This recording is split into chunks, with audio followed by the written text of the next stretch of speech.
मी समीर. अतिशय चांगले शिक्षण असूनही सुशिक्षित बेकार. रोज नोकरीसाठी वणवण फिरतोय, फक्त माझ्यासाठी नाही तर आईबाबांसाठी. हो, कारण आम्ही 3 भाऊ. मी सगळ्यात लहान. दोन्ही भावांची लग्न झाली. त्यांच्या लग्नानंतर 2-3 महिने ठीक होतं. पण नंतर दोन्ही वहिनींनी त्यांचा खरा रंग दाखवायला सुरुवात केली. दोघीही अतिशय स्वार्थी आणि भांडखोर. आईबाबांना खूप त्रास देत. मी मध्ये बोललो तर माझी बेकारी आणि त्यामुळे घरातील लाचारी वगैरे सगळी काढली जायची. दोन्ही भाऊ नेहमी त्यांचीच बाजू घेत. रोज रोज घरी अगदी तमाशा असे. मला जर नोकरी मिळाली असती तर लगेच घेऊन गेलो असतो आईबाबांना या नरकातून. शेवटी तो आनंदाचा दिवस आलाच. मला नोकरी मिळाली. काय करू आणि काय नाही असं झालं होतं. कधी एकदा घरी जातो आणि आईबाबांना ही गोड बातमी सांगतो असं झालं होतं. 1 किलो पेढे घेतले आणि तडक घरी आलो. पाहतो तर काय, दोन्ही वहिनी आणि भाऊ यांचे आईबाबांबरोबर कडाक्याचं भांडण सुरू होतं. आमचे तिघांचे सामान बांधून आम्हाला घराबाहेर काढायची तयारी सुरू होती. मी गेल्यामुळे तर अजूनच भांडण वाढले. मी तडक आईबाबा व माझे सामान घेऊन घराबाहेर पडलो. रिक्षात बसलो आणि माळी रोड असं सांगितलं. माळी रोडला एका मोठ्या गेटजवळ रिक्षा थांबवली. आम्ही तिघं रिक्षातून उतरलो. वडील रिटायर प्राथमिक शिक्षक आणि आई अशिक्षित. बाबांनी तो गेटवरचा मोठा बोर्ड वाचला. कैलासवासी भाऊ वर्तक वृद्धाश्रम. तो बोर्ड वाचत असताना मी त्यांच्या चेहऱ्यावरील भाव पाहत होतो. त्यांचे लपलेले अश्रू मला स्पष्ट दिसत होते. कसले कसले विचार आले असतील त्यांच्या मनात. मी सामान उचलले आणि गेटजवळ गेलो. वॉचमनने मला सलाम केला व गेट उघडला.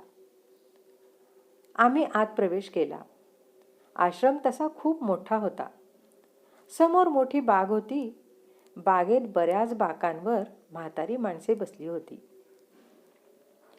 कोण एकटा, कोण जोडीने, कोणी ग्रुपमध्ये. आई अशिक्षित होती, पण हा अनाथ आश्रम आहे हे न समजण्या इतपत नक्कीच खुळी नव्हती. बाकावर बसलेल्या त्या सगळ्यांची नजर काही ना काही शोधत होती. कुणी आपले नातवंडाचे चेहरे, कुणी विदेशी असलेला आपल्या मुलाचा चेहरा, तर कुणी आपल्याला या आश्रमात सोडून गेलेल्या आपल्या मुलाचा लहानपणीचा चेहरा. खरंच वरून सर्व सामान्य, पण आतून.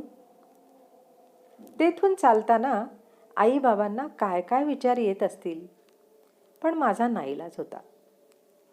आम्ही चालत चालत आवारातच आश्रमाच्या बाजूला असलेल्या एका सुंदर बंगलो घराजवळ आलो.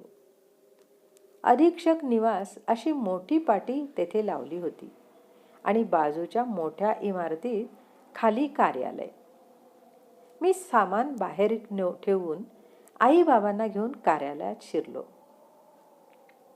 तिथे एक सुंदर गोंडस मुलगी बसली होती. तिच्या टेबलवर अधीक्षिका अशी लाकडी पाटी होती आणि आतमधील केबिन मुख्य अधीक्षक यांची होती. आम्हाला पाहिल्याबरोबर त्या मुलीला खूप आनंद झाला. जणू काही ती आमचीच वाट पाहत होती. लगेच खुर्चीतून उठली आणि आईबाबांच्या पाया पडली.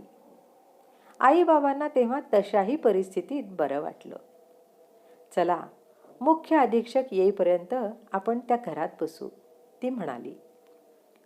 लगेचच ती मुलगी आम्हाला ऑफिसमधून बाजूच्या मुख्य अधीक्षकांच्या निवासात घेऊन गेली. अतिशय मोठं घर होतं. घरात सजावट देखील छान होती. बाहेर सुंदर अशी बाग होती. आम्ही सोफ्यावर आरामात बसलो होतो. त्या मुलीने लगेचच चहा बिस्किट आणली.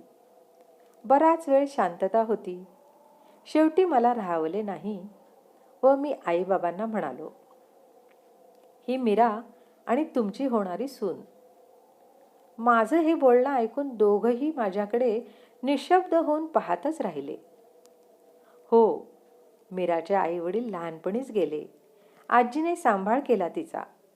मीरा चांगली शिकलेली आणि नोकरीला देखील आहे. कॉलेजपासून आम्ही एकमेकांवर प्रेम करतो. आईबाबांना आज सकाळपासून धक्क्यावर धक्के बसले होते. त्यात हा आणखीन एक.